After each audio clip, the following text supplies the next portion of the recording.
Good morning friends. આપણે ઓહમનો નિયમ ભણ્યા, અવરોધ વિશે માહિતી લીધી. 12.5 ટોપિક કેન્સલ થઈ છે, બરોબર, એટલે ભણાવવામાં નહીં આવતો. આપણે ડાયરેક્ટ 12.6 ઉપર જઈએ છીએ. 12.5 રીડ કરવાનો નથી તમારે, ડાયરેક્ટ 12.6 અવરોધકોના તંત્રોનો અવરોધ, એના વિશે આપણે ભણશું. શું કહે છે આ વસ્તુ, બરાબર. આગળ ભણીએ આપણે. પહેલાં ટેક્સ્ટ બુક રીડ કરશું અને પછી થોડુંક આપણે એની વિશે સ્ટડી કરશું. આગળના વિભાગમાં આપણે કેટલાક સરળ વિદ્યુત પરિપથો વિશે શીખ્યા. આપણે વાહકમાંથી વહેતો વિદ્યુત પ્રવાહ, તેના અવરોધ અને બે છેડા વચ્ચે લાગુ પાડેલા વિદ્યુત સ્થિતિમાનના તફાવત પર કેવી રીતે આધાર રાખે છે તે જોયું.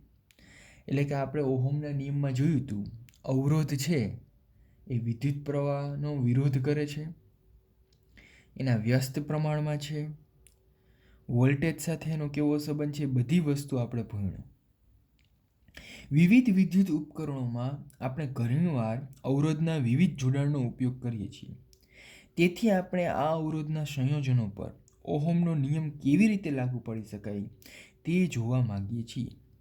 હવે અવરોધને આપણે અલગ અલગ રીતે જોડી શકીએ છીએ. તો અલગ અલગ રીતે જો અવરોધને આપણે જોડીએ તો તેના પર ઓહમનો નિયમ કેવી રીતે લાગુ પાડી શકાય એ વસ્તુ પણ આપણે જાણવી જરૂરી છે. અવરોધોને એકબીજા સાથે બે રીતે જોડી શકાય છે. આકૃતિમાં એક વિદ્યુત પરિપથ દર્શાવેલ છે, જેમાં R1, R2 અને R3 અવરોધ ધરાવતા ત્રણ અવરોધો એકબીજા સાથે ક્રમશઃ જોડેલા છે. અવરોધોના આવા જોડાણને શ્રેણી જોડાણ કહે છે. આકૃતિમાં ત્રણ અવરોધ અલગ અલગ રીતે જોડવામાં આવેલા છે, એ જોડાણ આપણે ભણીએ. આકૃતિમાં તમે જોઈ શકો છો, આ પહેલું અને બીજું. શું આ પહેલું છે એ શ્રેણી જોડાણ છે, બીજું છે એ સમાંતર જોડાણ છે, બરોબર. બેમાં શું ફેર લાગે છે? આ ત્રણેય અવરોધો એક લાઇનમાં કનેક્ટેડ છે અને આ ત્રણ અવરોધો સેન્ડવિચ ટાઈપ છે, 1 2 3, ઉપર નીચે ઉપર નીચે ઉપર નીચે, બરોબર. પહેલાં આપણે આના વિશે વાત કરીએ, શ્રેણી જોડાણ વિશે. પછી આપણે વાત કરશું સમાંતર જોડાણ વિશે. તો અત્યારે આપણે વાત કરશું શ્રેણી જોડાણ. શું કહે છે શ્રેણી જોડાણ, બરોબર. તો શ્રેણી જોડાણ વિશે વાત કરીએ તો 12.6.1 અવરોધોનું શ્રેણી જોડાણ.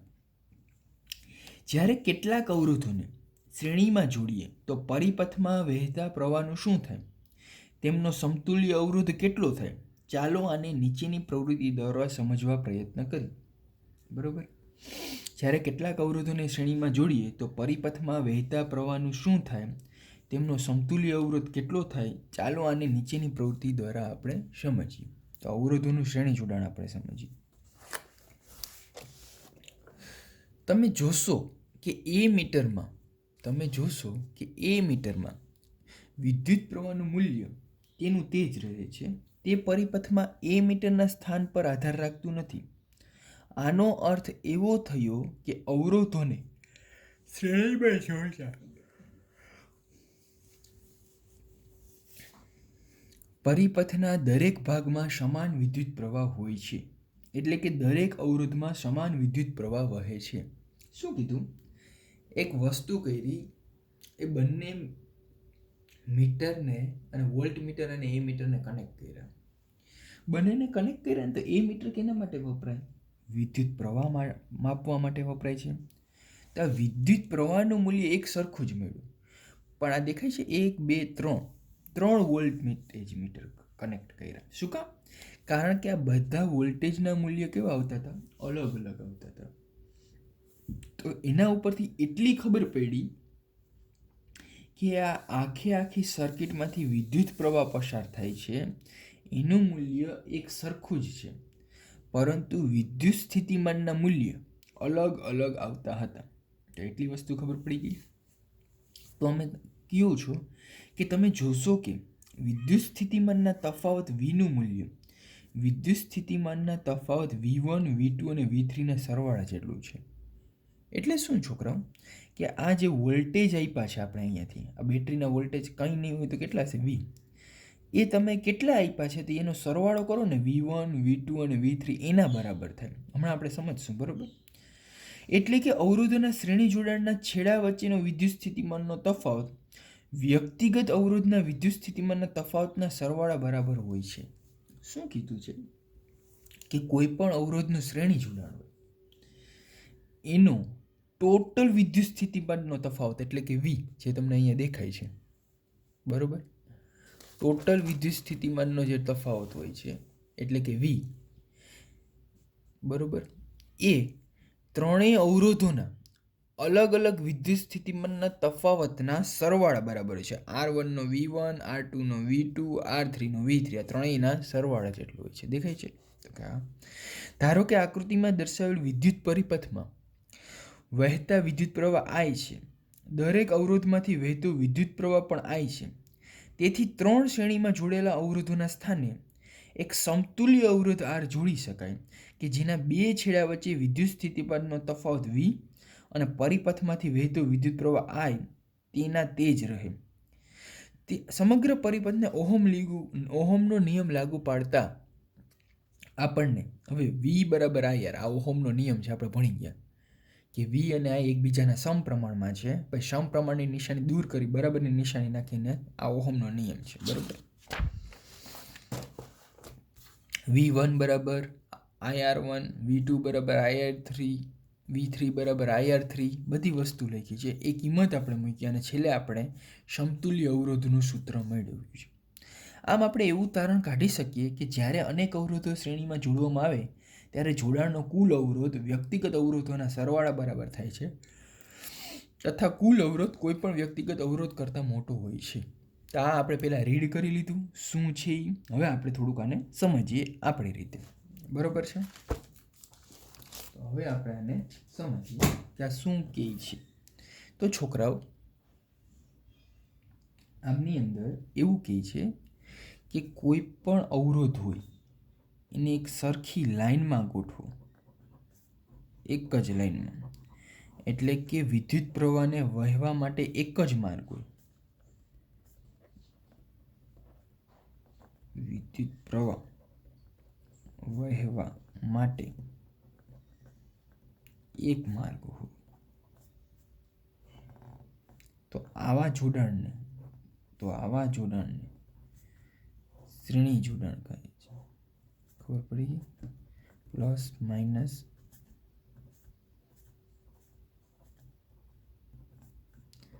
R1, R2 અને R3. અહીંયા એક એ મીટર કનેક્ટ કર્યું હતું, અલગ અલગ વોલ્ટ મીટર કનેક્ટ કરેલા હતા.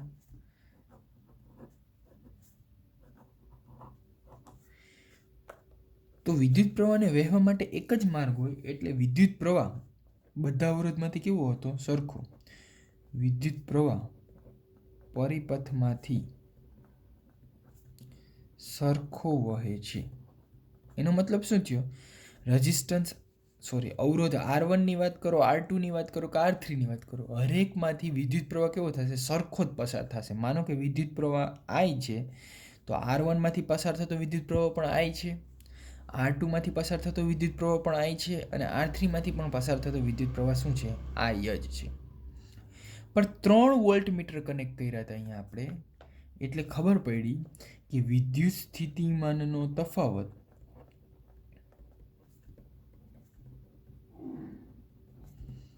અલગ અલગ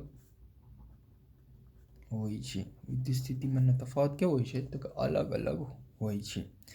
કેટલો અલગ અલગ હોય છે? તો કે R1 ને વિદ્યુત સ્થિતિમાનના તફાવતને V1 કહે, R2 ના વિદ્યુત સ્થિતિમાનના તફાવતને V2 કહે, R3 ના વિદ્યુત સ્થિતિમાનના તફાવતને V3 કહે, બરોબર.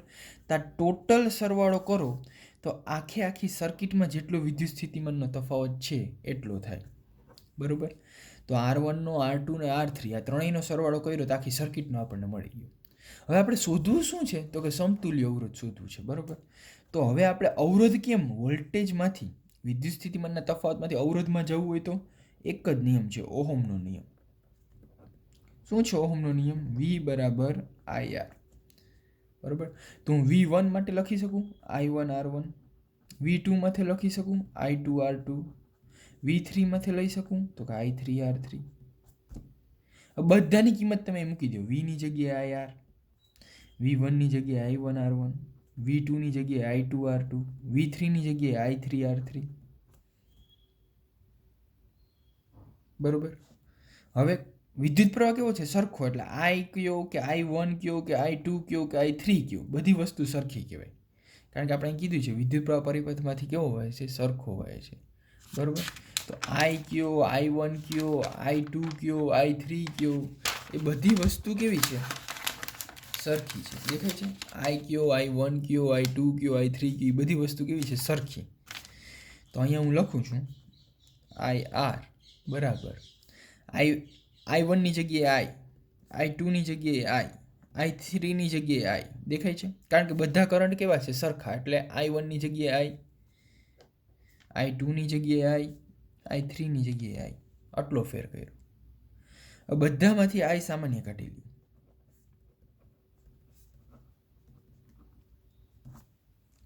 I કટ થઈ ગયા. શું વધ્યું? રેડી? તો આ કોઈ શ્રેણીમાં 3 અવરોધ જોડાણ કરવામાં આવ્યા હોય અને એનો તમારે સમતુલ્ય અવરોધ શોધવો હોય તો આ સમતુલ્ય અવરોધ શોધવાનું સૂત્ર છે.